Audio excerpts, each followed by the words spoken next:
안녕하세요. 토요미스테리 디바제시카입니다. 오늘 주제는 과거에 제가 이미 다룬 적이 있습니다. 그런데 다시 꺼내왔죠. 이유가 있는데 사실 저희 시청자분들이 범죄 사건 사고를 들으면 굉장히 무섭다고 하세요. 하지만 저에게 가장 현실적인 공포 같은 주제는 온칼로입니다. 저도 오래돼서 잊고 살다가 다시 한번 상기시켜드리고자 하는 열정이 강해져서 2024년 버전으로 스토리를 풀어갈까 합니다. 뭔데 이렇게까지 하냐고요? 한번 들어보시겠어요? 핀란드의 수도 헬싱키에서 북서쪽으로 250km 떨어진 해안에 있는 섬 올킬루오토. 여기는 사람들의 발길이 굉장히 드물고 또 한적합니다. 그런데 여기에는 지금으로부터 약 20년 전인 2004년부터 섬 지하에 대규모의 터널 공사가 진행되고 있죠. 규모가 상당합니다. 이 터널이 지상에서 시작해서 지하를 향해 이렇게 지그재그 형태로 뻗어 내려가는데 깊이가 지하 500m까지 내려가죠. 단순 계산으로 건물 한 층을 넉넉 잡아 5m로 보면 100층 이상의 높이로 지하에 짓고 있는 겁니다. 또한 나선형으로 형성이 된 이 터널의 전체 길이는 10km에 달하고요. 단면도만 봐서는 마치 수영장 워터슬라이드 같은 모습이죠. 이 대규모 지하 터널의 이름이 바로 온칼로. 핀란드어로 구멍을 의미하는데 이곳은 완공 이후 적어도 10만 년간 완벽히 봉인된 채 사람의 출입이 엄격하게 금지될 예정입니다. 사람이 가서도 안 되고요. 또 구멍을 절대 열어서도 안 돼요.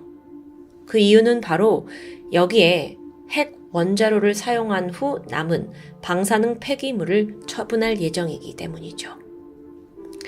방사능 폐기물, 최근 전 세계적으로 뜨거운 이슈입니다. 특히나 얼마 전에 이제 국제원자력기구에서 후쿠시마에서 방류될 오염수가 이제 사람과 환경에 미칠 영향이 좀 미미하다고 발표를 했는데, 근데 워낙 이 방사성 물질이 인간의 사실 DNA를 바꿔버릴 만큼 치명적이에요. 그건 제가 과거에서도 한번 다뤘었죠. 그래서 결코 가벼운 문제가 아닐 텐데요. 일단 핵 폐기물 하면 원자력 발전소가 떠오르죠. 핵 분열을 통해서 인간에게 필요한 전기를 좀 더 저렴하게 만들고 있는데 원전이라고 부릅니다. 위험성은 익히 아시죠? 사고가 나면 주변의 막대한 영역이 다 방사성 물질에 오염이 돼요. 하지만 얘가 이 전기를 만들어내는 원가가 굉장히 저렴하고요. 또 안정적으로 전력을 공급할 수 있다는 큰 장점이 있죠. 그래서 현재 전 세계적으로 상당히 많은 국가가 원자력 발전소를 가동하고 있습니다. 우리나라도 그중 한 곳이고요. 그런데 싸고 안정적인 전기를 얻는 데는 그만한 대가가 따르고 있습니다. 그게 바로 방사능 폐기물이에요. 지금까지 전 세계적으로 각국의 환경에 맞게 이 폐기물들을 처리하고 있었어요. 비교적 위험도가 좀 낮은 건 지하 안반에다가 동굴 만들어서 묻고 콘크리트로 막습니다. 하지만 고위험 물질, 한마디로 방사능이 매우 강한 폐기물일 경우에는 원전 내부에 임시로 저장합니다. 근데요, 이 핵발전을 계속 하는 한 폐기물도 계속 나오는 거예요. 그리고 원전 내부 공간에도 한계가 있겠죠. 그래서 한때는 로켓에다가 방사능 폐기물 싣고 우주로 그냥 날려보내자 라는 방안도 논의가 되었습니다. 아니 근데 생각해보세요. 그러다 정말 만약에 실수로 공중에서 그게 폭발이라도 하는 날엔 말 그대로 이게 원자폭탄이 되는 거예요. 인류의 종말까지 예고될 만큼 끔찍한 비극이 될 거고요. 핀란드는 온칼로 주변에 약 4개의 원전을 운영 중입니다. 그러다 이들도 이거 핵 폐기물이 계속 나오는데 어떻게 처리하지? 고심을 하게 돼요. 그래서 그 대안으로 선택한 게 온칼로 건설이었는데요. 그러니까 여기가 완공이 되면 여기는 전 세계 최대의 핵 폐기물 보관소가 됩니다. 그리고 무려 10만 년간 보존이 가능하다고 해요. 10만 년, 이게 사실 잘 와닿지가 않잖아요. 자, 그럼 과거로 가서 지금으로부터 10만 년 전, 그때의 유럽은 빙하기 중간 무렵입니다.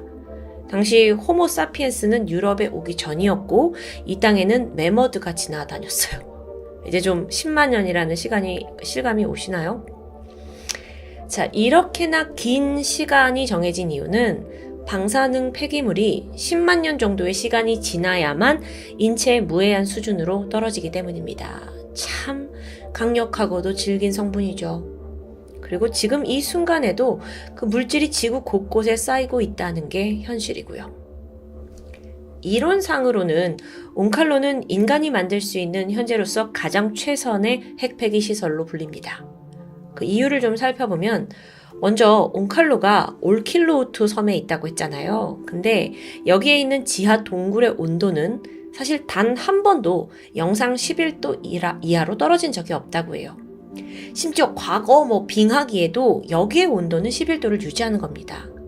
덕분에 지층을 이루고 있는 화강암은 10억 년 전부터 그냥 고요한 상태를 유지하는 중이고요. 게다가 지하수가 거의 흐르지 않아요. 그래서 땅도 건조합니다. 이곳은 아주 오랜 시간 동안 거의 흔들림 없이 단단하게 유지되고 있었다고 볼 수 있는 거죠. 그래서 전문가들은 혹여 미래 지구에 어떠한 기후변화나 천재지변이 와도 이곳만큼은 안전하다고 판단한 겁니다. 근데 아무리 그렇다 하더라도 혹시 이 주변에 사는 시민들이 즉각 반발을 하진 않았을까? 전 이게 궁금해졌거든요. 보통 동네에 핵발전소 들어오면 막 반대 시위 난리 나잖아요. 근데 핵 폐기물 저장소라고요? 반발이 엄청 났을 것 같은데 일단 온칼로에서 가장 가까운 소도시 에우라요키에는 약 8,000명 정도의 인구가 거주 중입니다. 핀란드 정부가 철저하게 민주적인 절차에 따라 모든 정보를 투명하게 공개했어요. 근데 그 결과 다행히 큰 반대는 없이 착공에 들어갈 수 있었다고 합니다. 아무래도 주민들이 이미 여기에 있는 4개의 그 원전을 운영해 봤잖아요. 그러면서 직접적으로 경제적인 장점이 있다는 걸 경험했기 때문에 처리물 시설도 만들어야 한다는데 동의한 것으로 보고 있어요. 자, 그렇게 오랜 공사가 진행되었죠. 이게 규모가 대단해서 1, 2년 안에 만들어질 수 있는 게 아니거든요. 그리고 드디어 지난 2022년 6월 온칼로가 대부분 완공되었다는 소식이 전해집니다. 그래서 빠르면 2025년부터 방사능 처분 작업, 그러니까 핵 폐기물들을 온칼로 내부로 옮기면서 그 가동이 시작될 거고, 이제 작동이 가능하다는 건데, 사실 온칼로 내부로 핵 폐기물을 옮기는 작업만 해도 앞으로 계속 100년 정도 이어질 거라고 합니다. 그만큼의 폐기물이 나오고 있으니까요. 어떤 과정으로 진행되는지 좀 궁금해졌습니다. 근데 보니까 먼저 그 방사능 폐기물, 즉 연료봉들을 5cm 두께의 구리 캡슐 안에 밀봉을 해요. 그래서 폐기물이 담긴 통을 이후에 엘리베이터에 태워서 지하 437 깊이까지 이동시킵니다. 그리고 여기서부터는 로봇 이송 차량이 폐기물 통을 처리 터널까지 옮기는 거죠. 터널이 총 85개가 존재하고요. 각 처리 터널 바닥에는 40개의 수직 원형 구멍이 있어요. 이 구멍의 깊이가 8m, 폭은 2m인데 이제 구멍마다 핵 폐기물을 채워 넣는 거죠. 여기에 곧 3,000개의 공간이 마련됩니다. 약간 개미집 같은 그런 게 상상이 되는데요. 폐기물이 자리 잡게 될 이 구멍, 여기가 얼마나 안전한지 중요할 거예요. 그래서 여기에 지하수나 다른 이물질이 스며들지 않도록 콘크리트와 비슷한 벤토나이트라는 물질로 밀봉시킵니다. 자, 이런 작업 앞으로 계속 100년간 하는 거예요. 자, 그렇게 다 완료가 되면 어떻게 되냐? 온칼로에 저장되는 폐기물의 무게만 6에서 9천 톤 정도에 달할 것으로 추정됩니다. 그럼 100년 후에는요? 시설 전체가 완전히 봉인되죠. 그러니까 수용 가능한 모든 핵 폐기물 9,000톤 정도를 다 땅에 묻고 나서는 봉인시키는 거예요. 그리고 외부와 철저히 격리한 채 최소 10만 년 동안 보관하겠다는 계획입니다. 이게 약간 들으면서 되게 안전할 것 같기도 하고 되게 불안할 것 같기도 한 느낌 아세요? 뭔가 판도라의 상자 같잖아요. 분명 이 프로젝트에는 전 세계 최고의 핵 폐기물 학자, 지질학자, 건축학자들이 투입됐습니다. 하지만 과연 앞으로 10만 년이라는 그 긴 시간 동안 정말 온칼로가 완벽하게 봉인되어 있을지 이게 불안한 거죠. 10만 년이요? 이거 상상이 너무 힘든데 그 시간은요, 아예 지구의 모든 생명체를 바꿔버릴 수 있을 정도로 어마어마하게 긴 시간이거든요. 가능하고요. 참고로 재밌는 게 있습니다. 여태껏 인간이 만든 전 세계 어떤 구조물도 10,000년 이상을 버틴 게 없다고 해요. 10,000년. 그렇기 때문에 온칼로가 10만 년 그대로 유지한다. 이게 좀 비현실적으로 느껴지죠. 우선 걱정되는 건 자연재해입니다. 물론 여기가 지진의 위험이 굉장히 낮은 곳이에요. 근데 가능성이 없는 건 아니죠. 10만 년 동안 무슨 일이 생길 줄 알아요. 또 심지어 지구 밖에서 운석이 날아와서 충돌하면요. 또 여기에 더해서 전문가들이 6만 년 이내에 지구에 새로운 빙하기가 찾아온다는 예측도 있었는데 그건 어떻게 대비하냐는 거죠.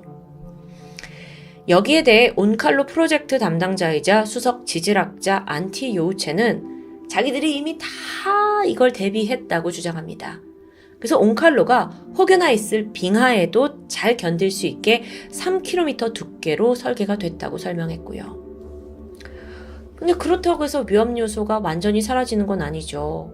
지구의 역사가 그랬듯 빙하기? 아니 또는 우주전쟁 같은 이유로 새로운 인류가 이 지구에 나타난다면 어떻게 될까요? 자, 그럼 문제 복잡해집니다. 그들 기준으로 봤을 땐 그러니까 까마득한 고대의 언어인 거예요. 영어라는 게. 근데 막 이렇게 써있죠. 이걸 열지 마시오. 핵 폐기물이 있습니다. 근데 이 언어를 알아듣지 못하면 온칼로 자체는 호기심의 대상이 될 수 있지 않을까요? 아니 혹시 이 안에 막 엄청난 보물이 있다고 생각해서 어떻게든 파내려고 시도하진 않을까요? 마치 이집트에서 왕의 무덤 피라미드 이거 열면 너네 저주 걸려 뭐라 했지만 몇백 년이 뭡니까? 지나지 않고 인간은 다 파내잖아요. 그래서 온칼로 팀은 이것도 대비했다고 합니다. 온칼로에 마커라는 개념이 도입이 됐는데 마커는 시설물을 발견하는 사람에게 위험성을 알리기 위한 표식입니다. 표식. 근데 그게 언어보다 나을 것 같긴 하지만 미래 사람들이 이걸 잘 읽지 못하면 어쩌죠? 그래서 나온 첫 번째 방식, 높은 비석을 세우고 거기에 UN 공용어와 상형 문자로 여기에 대한 정보를 남겨두는 거예요. 그래서 이런 저런 게 봉인되어 있고 있으니 절대 열지 마라 10만 년이 될 때까지 이런 경고문이겠죠? 근데 그 비석이 또 손상될 수도 있잖아요. 그래서 그걸 또 대비해서 비석 외에 온칼로 입구 벽면에다가 경고의 메시지를 적어둘 예정입니다. 그리고 이때는요, 지구상의 인류가 사용하는 거의 모든 언어를 다 쓸 거래요. 영어, 한국어, 중국어, 일본어, 러시아어 다. 그래서 훗날 사실 이들 중에 어떤 언어가 살아남고 사라질지 지금으로선 알 수 없으니까 모든 언어를 적어두는 거겠죠. 그런데도 만약 이런 경고 다 무시하고 누군가 내부로 들어오려고 하는 경우, 또 이걸 대비해서 방을 하나 제작했습니다. 여기에 전체 달력을 걸어두고 더 상세히 적어도 10만 년 동안은 너 이 방 이후 통과하면 안 돼 라는 메시지를 남겨둘 거래요. 그리고 반복해서 막 사이렌 울리고 들어가지 마십시오 막 삐용 할 거라는데 와, 이렇게까지 했는데도 이거 무시하고 더 깊은 내부로 들어서게 된다면 이 지구라는 별 자체를 아예 멸망하게 만들 엄청난 폐기물 판도라 상자가 드디어 열리는 거겠죠. 자, 과연 온칼로는 10만 년 동안 안전하게 봉인될 수 있을까요? 미래의 인류는 우리가 남겨둔 그 경고문을 순순히 받아들일 수 있을까요? 일각에서는 오히려 이런 마커 시스템을 해놓는 게 미래 세대의 호기심만 불러일으키는 거 아니냐라고 지적합니다. 그러니까 예를 들어서 피라미드에 적힌 저주문이 오히려 사람들로 하여금 더 많은 관심을 끌게 했거든요. 그래서 먼 훗날 미래 세대가 온칼로를 발견했다면 야, 이 상형 문자 이거 뭐야? 이 막 삐용삐용 이거 뭐야? 그래서 너무 궁금해져서 뭔가 파헤치고 싶은 고고학 자료가 되는 것 아니냐라는 걱정이었죠. 그래서 현재 또 어떤 일부에서는 오히려 아무런 마커도 자료도 남기지 말고 그냥 인류 기억 속에서 아예 잊혀버리게 만들자라는 것도 있어요. 온칼로가 가득 차면 핀란드는 지상에 있는 건물 철거하고 땅을 복원할 예정이라고 합니다. 그래서 그냥 그 위에 동물과 식물 살게 하고 주택가가 들어서겠죠? 그러면 아무리 시간이 지나더라도 이 아래 6,000에서 9,000톤 이상의 핵 폐기물이 묻혀 있다는 걸 알지 못할 수 있으니까요. 근데 그게 과연 옳은 걸까요? 하지만 아직 최종 결정은 나오지 않았습니다. 시설이 다 차려면 최소 100년이 더 걸리잖아요. 그럼 2125년쯤 그때 이제 봉인이 되는 건데 그때쯤 되면 여러분 또는 저 그 누구도 살아있지 않을 수 있겠네요. 그렇다 보니 전문가들은 너무 미리 걱정하지 마라 라고 안심시키고 있습니다. 참고로 지구에서 방사능이 발견된 건 지금으로부터 불과 120년 전입니다. 기술의 발전 속도가 엄청 빨라지고 있죠. 그래서 어쩌면 멀지 않은 미래에 핵 폐기물을 더 안전하게 처리할 방법이 생겨날지도 모릅니다. 그럼 온칼로 전혀 위험한 장소가 아닌 거고요. 사실 우리가 아무리 고민한다 해도 100년 뒤의 미래조차 예측할 수 없기 때문에 너무 섣부른 걱정은 필요 없다라는 주장이 설득력 있게 느껴지기도 합니다. 과학자들은 그저 현재의 지식을 활용해 우리가 할 수 있는 최선을 다하고 있다고 설명합니다. 온칼로, 절대 못 열게 할 테니 걱정할 필요 없다는 전문가들. 반대로 아예 후손들에게 정보 자체를 주지 말고 그냥 묻어둔 채 살아가자는 사람들. 또 어차피 과학기술이 발전할 거라서 핵 폐기물 이제 우리 걱정할 필요 없을 거라는 사람들. 뭐가 맞는지는 모르겠습니다.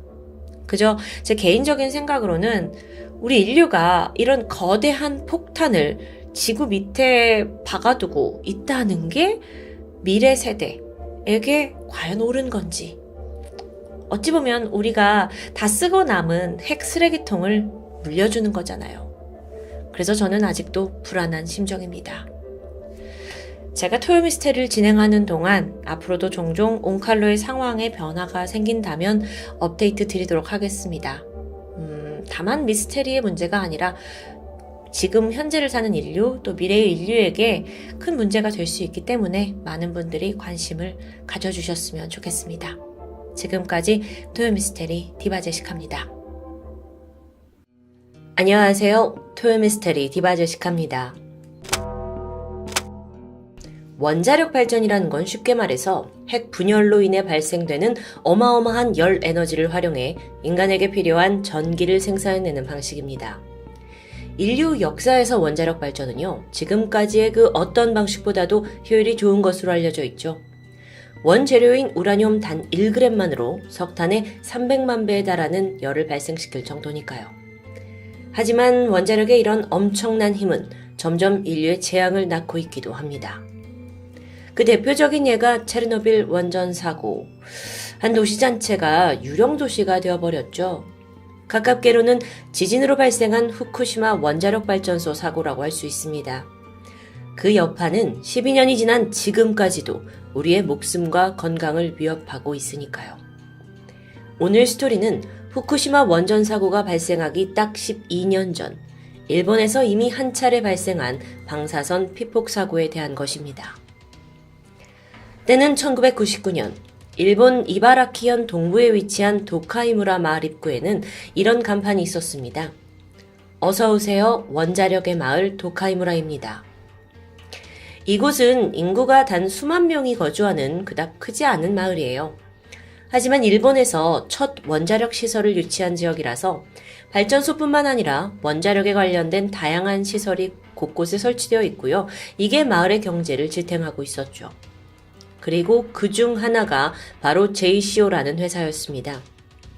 이곳은 일본의 대기업인 스미토모 금속광산의 자회사인데 주로 원자력 발전에 필요한 핵연료 제조를 맡고 있어요. 쉽게 말하자면 우라늄이라는 원료를 핵연료로 쓰기 적합하게 바꾸는 작업이 이루어집니다.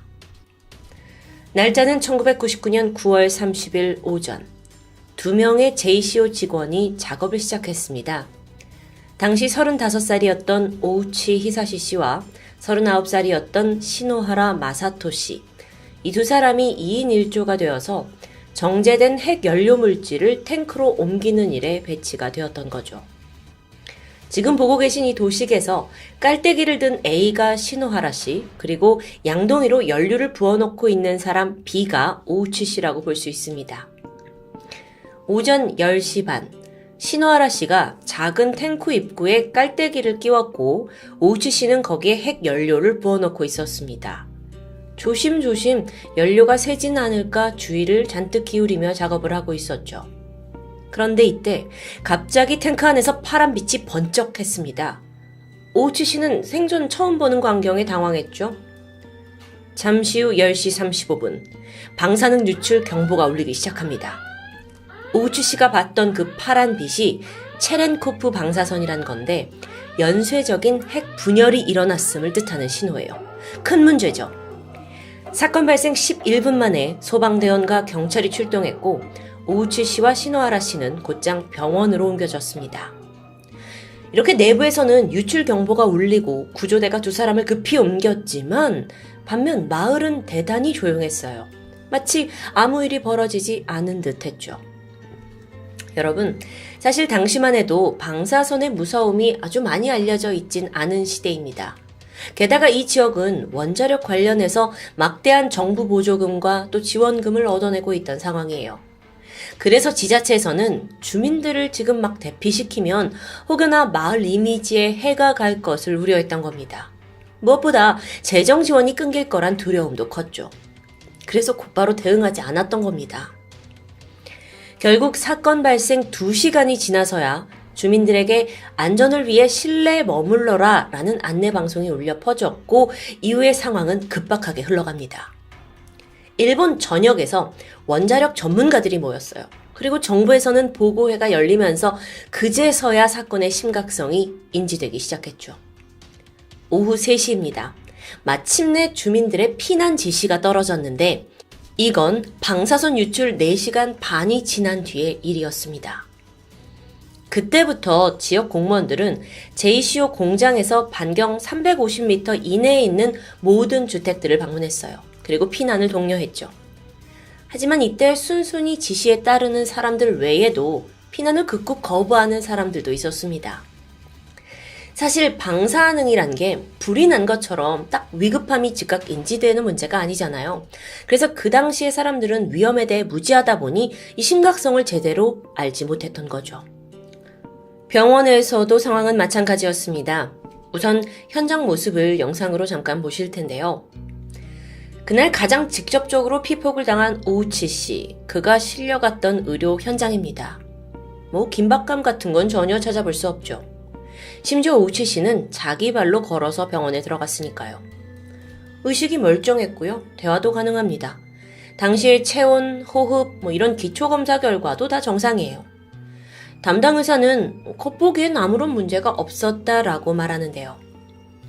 그런데 1999년 당시에 일본에서 이 정도로 대량 피폭된 환자를 치료해본 경험이 있는 의사조차 단 한 명도 없었습니다.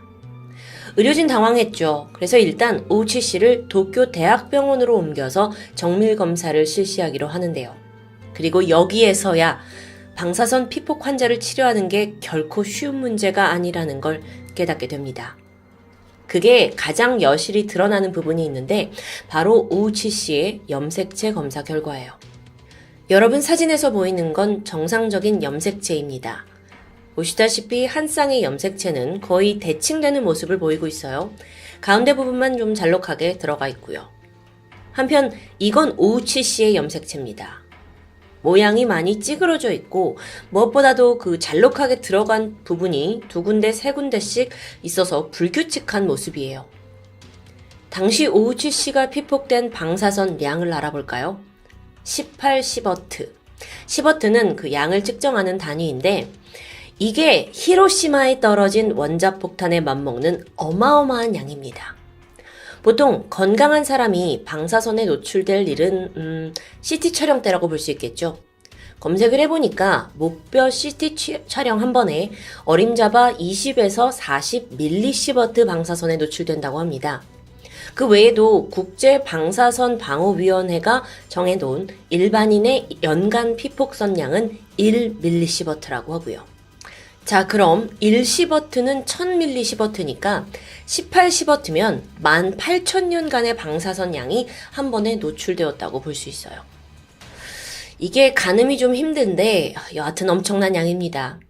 보통 7시버트를 전신에 피폭됐을 경우 피폭자 거의 전원이 사망한다는 결과가 있을 정도니까요.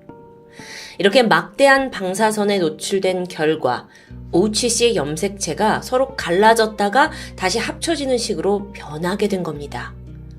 이렇게 염색체가 변해버리면 대체 무슨 일이 벌어지냐고요?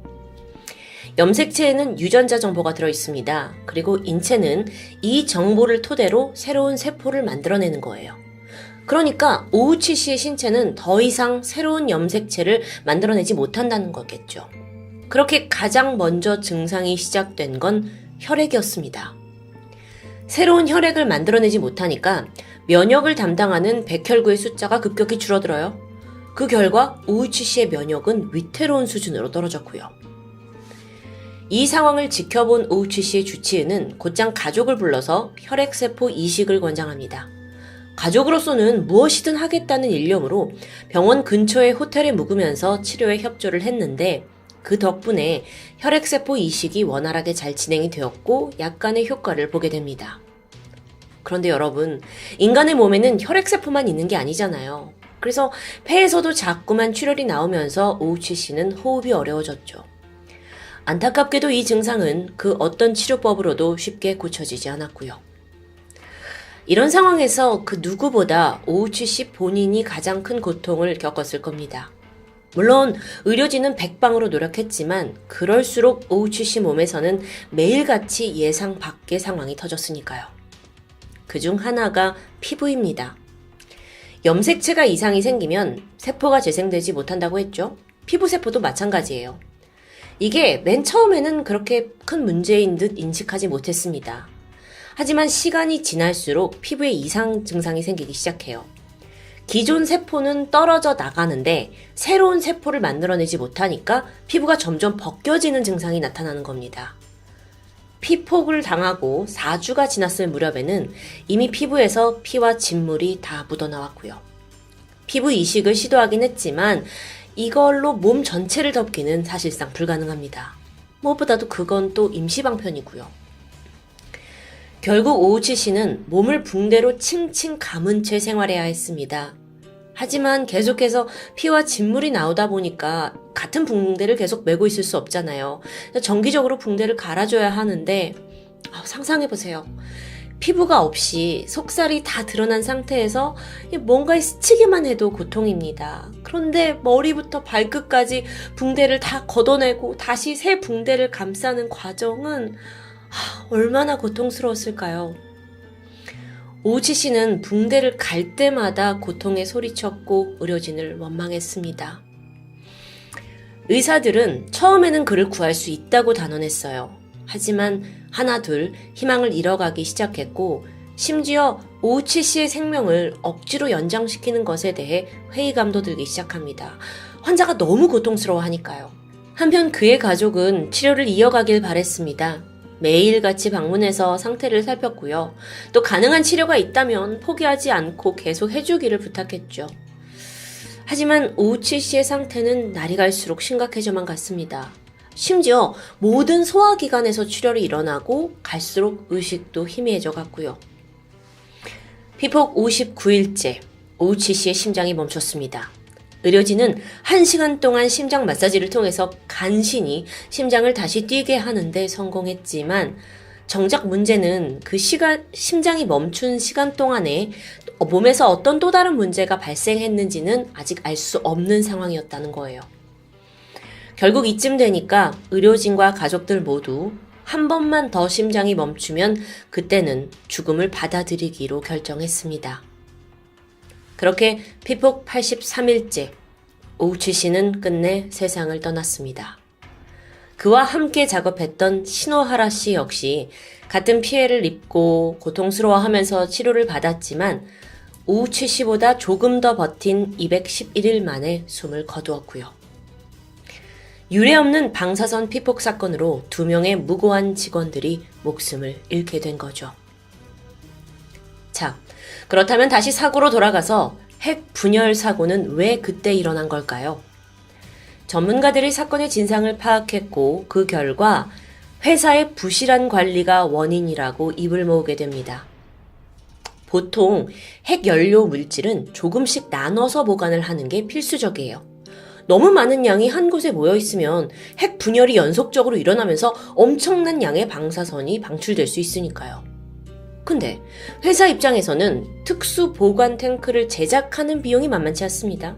또 작게 나눠서 보관을 할수록 탱크를 놓을 공간도 많이 필요하고요. 그렇다 보니 JOCO가 돈을 아끼기 위해 점점 핵 연료 물질 보관량을 늘려왔던 겁니다. 그러다 결국에 연쇄적인 막을 수 없는 핵 분열이 일어나게 되는 그 임계점 직전까지 용량이 늘어났던 거고요. 오우치 씨 같은 직원들은 이런 사실 전혀 몰랐어요. 대부분이 비전공자였고 또 파견 사원이었기 때문입니다. 원자력에 대한 지식은 물론이고 기초적인 안전수칙도 잘 알지 못했다는데요. 오죽하면 자기들이 이렇게 붓고 있는 핵 연료 물질이 양이 조금이라도 많아지면 거의 핵폭탄급의 방사선이 뿜어져 나올 수 있다라는 사실조차 몰랐습니다. 그뿐만이 아니에요.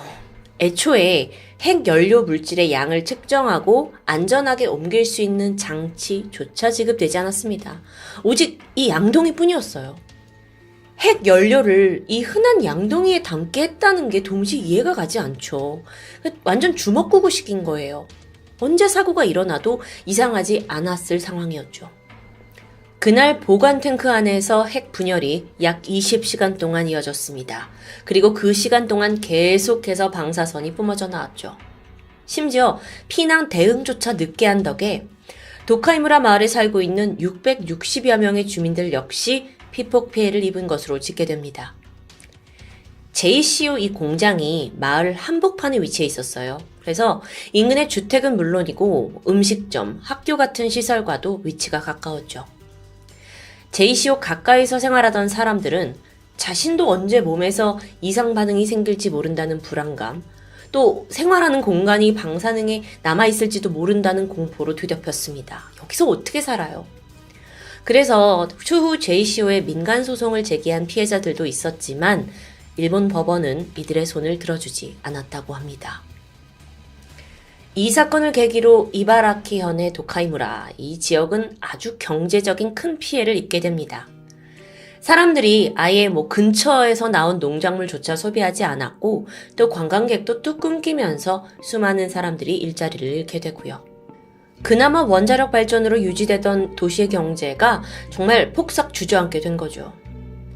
이후 도카이무라 사건은 원자력의 무서운 위력과 그 진실을 사회에 알리는 계기가 되었습니다. 그러다가 이후 일본이 후쿠시마 원전 사고라는 또 한 번의 큰 사건을 겪은 겁니다. 이걸 계기로 내부에서는 원자력 발전소의 폐로를 적극적으로 추진하고 있는 상황이고요. 도카이무라 재처리 시설의 경우에는 해체를 하는 데만 70년의 시간이 걸린다고 해요. 그리고 거기엔 8천억 엔, 한화로 7조 원이 넘는 막대한 비용이 들어갈 것으로 예상됩니다. 때문에 핵연료를 둘러싼 일본의 고민은 지금도 현재 진행형입니다. 오늘 이렇게 한숨만 나오는 도카이무라 사건 후처리를 보고 있자니까 당장 우리에게 닥친 문제들, 후쿠시마 발전소 오염수 방출에 대한 문제가 더욱더 불안하게 다가옵니다. 인간의 욕심에 의해 자멸하고 있는 우리의 모습이 아닌가 싶은데요. 원자력 관련한 문제가 이제 생활 밀접형 문제가 된 시점에서 정말 시사하는 바가 많은 사건이었습니다. 지금까지 토요미스테리 디바제시카입니다.